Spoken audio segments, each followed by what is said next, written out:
Cruella està dirigida per Craig Gillespie, director de I, Tonya, pel·lícula que no he vist, i que he sentit bones coses, així que potser hauria de veure. I és una nova pel·lícula d'acció real de Disney. Últimament Disney està fent 3 tipus de pel·lícula. Pel·lícules d'animació que no estan malament, estan bastant bé, es poden gaudir fàcilment. Pel·lícules que volen iniciar franquícies que no surten bé. I remakes dels seus clàssics. I Cruella entra dins aquesta tercera categoria. Sé que no és un remake, però más o menos. Igualment, Cruella és una pel·lícula bastant curiosa. Tinc coses a dir, així que, bé, vaig a parlar de Cruella. És l'única perruca que he trobat per casa, així una mica estranya. Hauria d'haver preparat una mica millor abans. La història té lloc majoritàriament als anys 70. Estela és una lladra que vol ser dissenyadora de moda i per aconseguir-ho haurà d'acceptar el seu cantó negatiu Cruella de Vil. Sí, aquesta pel·lícula, com ja deveu saber, és una preqüela de 101 dàlmates. Des del punt de vista de la dolenta, és més o menys com van fer amb Maleficent el 2014, Angelina Jolie fent de malèfica. Excepte que aquest cop la pel·lícula no és un desastre. Abans de continuar, m'agradaria aclarir una cosa. Fa molts anys que no he vist 101 dàlmates. No recordo pràcticament res d'aquesta pel·lícula, per tant, no començaré a parlar de Cruella. No connecta bé amb la història. No sé, l'he vist com si fos una pel·lícula original. Sabia que hi ha una pel·lícula que ve després i que va de gossos, però no li he fet cas. Comencem pel bàsic, el càsting. Emma Stone està magnífica com a Cruella. Molta gent creia que la seva actuació semblaria molt a la de Joaquin Phoenix fent de Joker. I no, jo pensava que s'assemblaria molt a Margot Robbie fent de Harley Quinn. I tampoc, està en un punt intermig. Té el dramatisme del Joker, però alhora té la bogeria divertida de la Harley. Però per interessar-nos per algú dolent cal un personatge encara més dolent i Emma Thompson fot molt bé aquest personatge. És molt divertit veure com aquestes dues senyores tenen aquesta guerra per cridar l'atenció i segur que devia ser molt divertit al plató tenir dues actrius que es diguessin Emma. Bé, en realitat no, segur que era un caos. La història també està bé. A cops és una mica clixé, ho he de reconèixer, però la dualitat entre l'Estela i la Cruella ajuda a fer-la més entretinguda i entren alguns temes una mica foscos per ser una pel·lícula de Disney. Una altra cosa que fa la pel·lícula molt entretinguda és que la càmera no para quieta. Hi ha molts plans molt llargs, amb molt moviment, que són tracking shots. Segurament estan fets per ordinador, però és igual, estan molt bé. I igualment hi ha algunes escenes dramàtiques que sembla que la càmera estigui en mà, hi ha una mica de tremolor. Que això ajuda al dramatisme, i m'estic morint de calor. Trauré aquesta barruca. Ha fet gràcia durant una estona, però me la trec, He sentit algunes crítiques a la banda sonora perquè hi ha masses hits dels 70, i mentre que les cançons que sonaven no em molestaven, excepte una que sí que em va molestar, em va treure una mica de la pel·lícula aquesta cançó, però igualment, encara que no em molestaven, sí que hauria agraït una mica més a la banda sonora original de la pel·lícula. I fins aquí el meu fragment sense spoilers. Insisteixo, la pel·lícula em va agradar, però és possible que a molta gent li agradin 101 dàlmates, o que directament no li agradin això que Disney estigui fent remakes o traient diners de coses que ja havien fet fa anys. És possible que no us agradi. Segurament ja deveu haver sentit que els vestuaris en aquesta pel·lícula són increïbles. No sé vosaltres, jo, més que com a una dolenta, veia Cruella com una artista contemporània. Apareix, fa una performance, així per liar-la i se'n va. No sé, això m'agrada. No és només és dolenta. Vol cridar l'atenció. I em sembla que quadra molt tant pel personatge com per l'època. Una de les coses que més m'agrada de la pel·lícula és que no cal haver vist 101 dàlmates per entendre què està passant. Hi ha algunes referències. Segur que moltes no les he entès. Lògicament, Cruella mirant un dàlmata i dient: em faré un abric amb tu. És broma. No, sí, això sí que ho he entès, però crec que no hi ha gaires referències a 101 dàlmates. I això fa més fàcil poder-la gaudir com una pel·lícula original, amb una senyora amb cabell blanc i negre que es diu Cruella, i que no li agraden els dàlmates. Parlant d'això, he vist a Twitter molta crítica a la raó que dona la pel·lícula, de que per què a Cruella no li agraden els dàlmates. Sembla que si un gos mata la teva mare no pots odiar els gossos?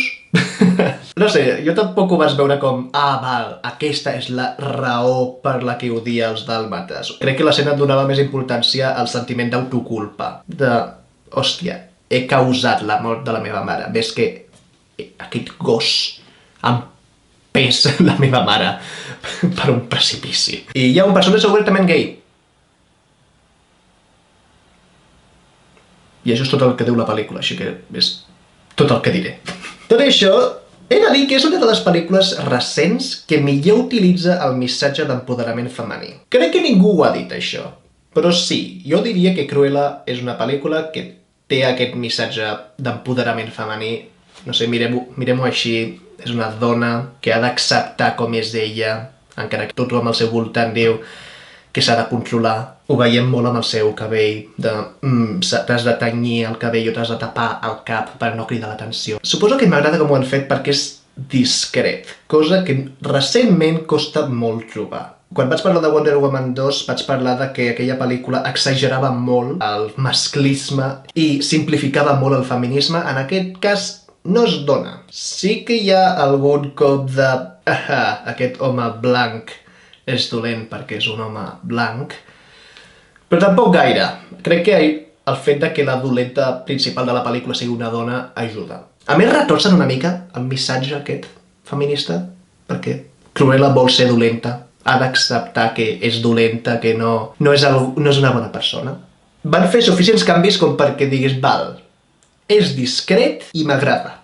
Crec que molta gent no estarà d'acord amb el que acabo de dir, però bueno, ja em direu si no esteu d'acord amb mi. Entrant en les coses que no em van agradar tant, diria que l'últim terç de la pel·lícula, a partir de que hi ha la gran revelació que la baronessa, l'Emma Thompson, és la mare biològica de Cruella, és possible que a partir d'aquest moment la qualitat baixi una mica, no gaire, però una mica sí. Aquesta revelació, encara que no me l'esperava, he de dir, no me l'esperava, i sí que hi ha algunes pistes. No sé, aquesta revelació només serveix per que la pel·lícula acabi amb Cruella tenint un castell. Tot això només serveix per connectar un altre cop amb 101 dàlmates. I mentre que accepto la raó del Cruella, la raó del Deville...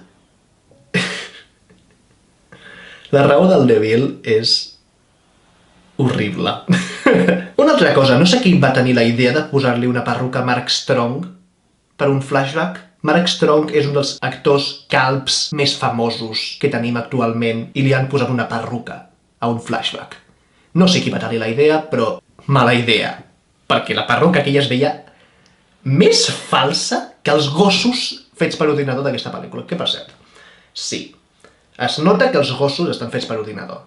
Es nota que no són gossos reals. Però tampoc tant. Sí que veus que el seu comportament és estrany, però tampoc és molt exagerat. No és que tinguin molta expressivitat amb la cara. I estan bastant ben fets. La perruca... no, aquesta perruca és que és falsíssima. I finalment, el pitjor moment, potser d'aquesta pel·lícula, és l'explicació de com Cruella sobreviu la caiguda. Ai... No em va molestar que el pla de Cruella sigui culpar la baronessa del seu propi assassinat. I tampoc em molesta el fet de que sigui la Estela qui cau, per tant, matant el cantó bo d'ella i convertint-se completament en Cruella. Tot això no em molesta, però una faldilla per a caigudes? En sèrio? La pel·lícula estava sent bastant realista fins a aquest moment, però no, de sobte tinc una faldilla per a caigudes. I la pel·lícula té una escena postcrèdits. Això em sobrava bastant. Altre cop, només existeix per poder connectar amb 101 dàlmates. Dues caixes amb dàlmates, que no me'n recordo com es diuen, que suposo que deuen ser els pares. Crec que aquesta escena postcrèdits trenca amb els esforços que van fer perquè la pel·lícula fos standalone. Però com que tècnicament és postcrèdits, i per tant la pel·lícula de la història ja ha acabat, potser és igual que hi hagi una escena postcrèdits a mira, un petit detall així, mira, connecta amb la pel·li aquella que t'agrada. Bé, això és tot el que tinc a dir sobre Cruella. Aquest vídeo ha estat més curt del que m'esperava. Bé, com que aquesta pel·lícula m'ha agradat, potser hauria de veure amb bons ulls, no? Que Disney continua fent remakes? No. Estic content que aquesta pel·lícula sigui bona, però ja està. No m'interessa que facin més remakes, perquè normalment són pitjors.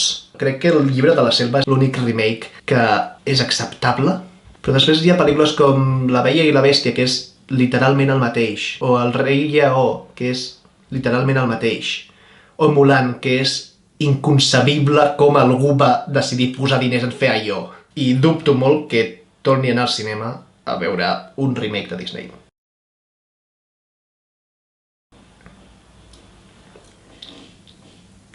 Bé.